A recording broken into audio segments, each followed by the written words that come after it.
Dear Mr. President, please listen carefully. Please understand from here on right now until I've reached the promised land.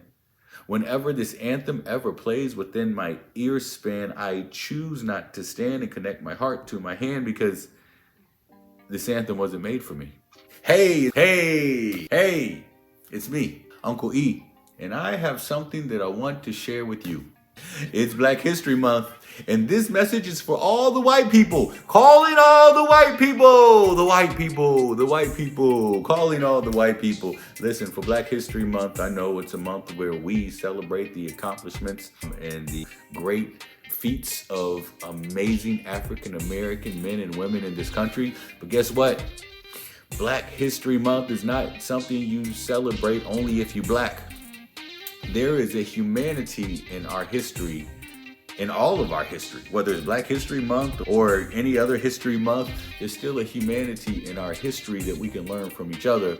And there are sometimes, white people, there's some things I really would love for you to understand about our history and how it causes us to act a certain way today. Let me give you a case in point.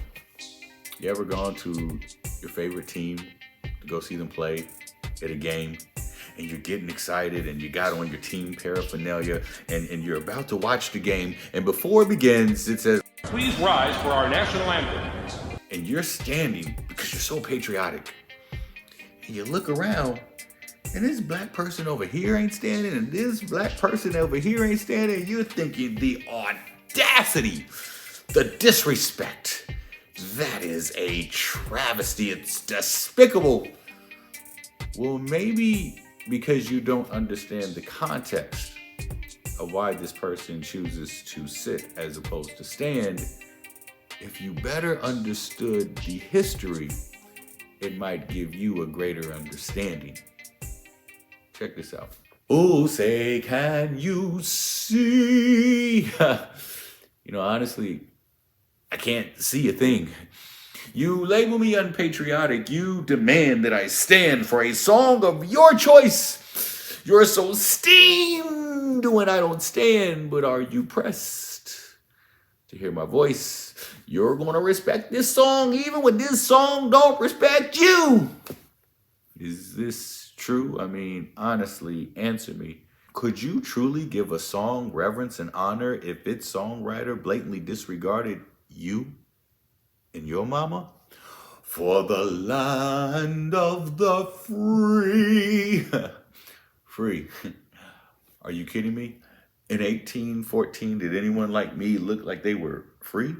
And the home of the brave. Now, Key got that part right.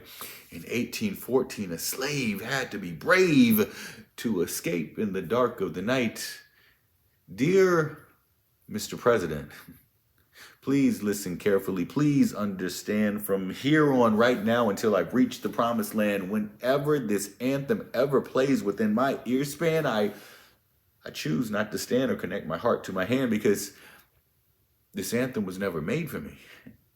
It was made way back when blacks were still in slavery, when we weren't really free, when we weren't considered equals, when we weren't even considered to be real people, when we didn't have the voice to protest whether this song would be the appropriate song to rep this nation best, when they said that blacks didn't have souls. Didn't have souls. This coming from a nation that lied and stole. Look, the anthem wasn't made for me, and don't look all strange at me. Ask Francis Scott Key, the songwriter and slave owner that gave a shout out to my people when my people had the audacity to fight with the Brits with the hopes just to be free. With the hopes just to be free. And when the British lost, check out what Key tossed and flossed in that hidden verse 3. No refuge could save the hireling or slave from the terror of flight or the gloom of the grave. I wrote this piece. This song wasn't made for me when Trump was in office in 2016. Colin Kaepernick had made a decision to protest by kneeling when the national anthem came on. Mind you, it wasn't a big deal before that if a person stood or if they didn't stand, but because he was making this statement, and the reason for his protest was because he was tired of the violence and the attacks, the police brutality on black boys. And I remember Trump was very emphatic, saying that everybody should stand for the anthem, and other people said you should just stand, you need to stand, you're unpatriotic. And I realized Colin Kaepernick's actions prompted me to just do a little bit of research. And I feel foolish to admit this to you, but it wasn't until 2016, during the time of this protest, that I discovered about the hidden verse 3. But you know what? As I'm sharing this video with you, I'm sure some of you don't even know about the hidden verse 3. No refuge could save the hireling or slave from the terror of flight or the gloom of the grave. It's almost saying to the black male or female that decided to fight against America for, God forbid, just the opportunity to have freedom. Because the Brits were offering freedom. You who decided to fight against America, you slave, there's no refuge for you. You will continue to suffer. Because you should have fought with us and continued to stay in bondage. This is the third verse of a song that's supposed to give representation to all people in this nation. But this song deliberately disrespects the Negro who was only seeking freedom. And I just know that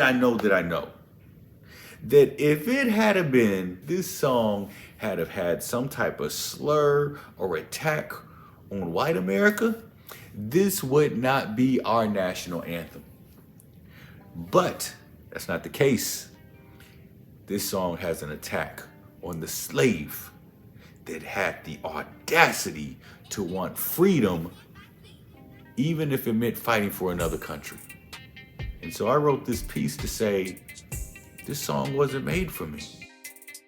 And I shouldn't feel like I'm not patriotic if I don't stand for it. So as you know, when Colin Kaepernick heard the song, every time he heard it, he decided to kneel as a form of protest for the police brutality that he saw happening throughout the country. I made a decision every time I heard the song, I would kneel. Because this song wasn't made for me. Because this song does not give respect and dignity to black people. And this should not be the national anthem that represents this nation if we are attempting to say that we're different. If we're attempting to say that we're not the same people that we used to be, if we're attempting to say that we are way beyond the issues of the past.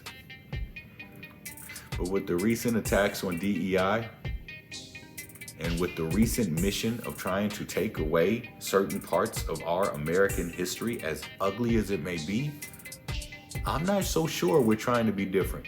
I'm beginning to wonder if there's some people here in this country they want to go back to the way that it was in making America great again. Now, I'm not a Republican, I'm not a Democrat, I don't affiliate to any political party. But I do believe it is important to stand up for you, what you believe in. And so I share with you the importance of standing up against the things that attack your dignity, that attack your sense of quality. It attacks your simple ability to be human.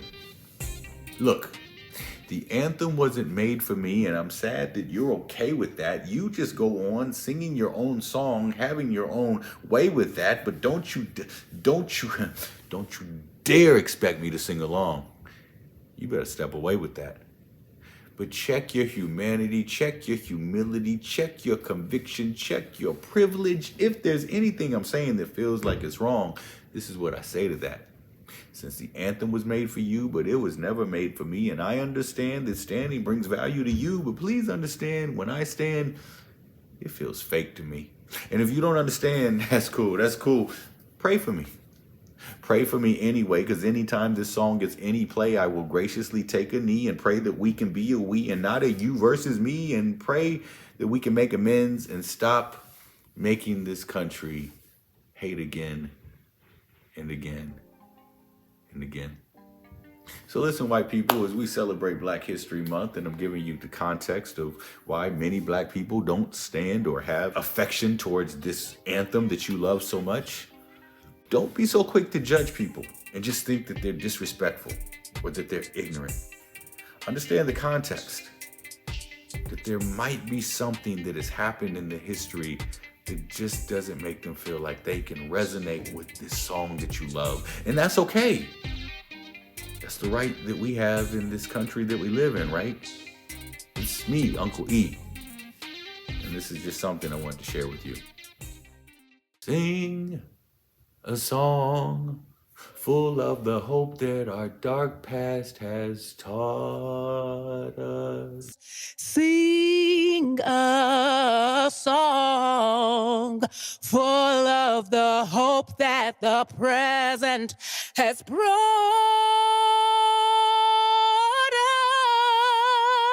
us. Facing the rising sun of our new day begun. Let us march on till victory is won.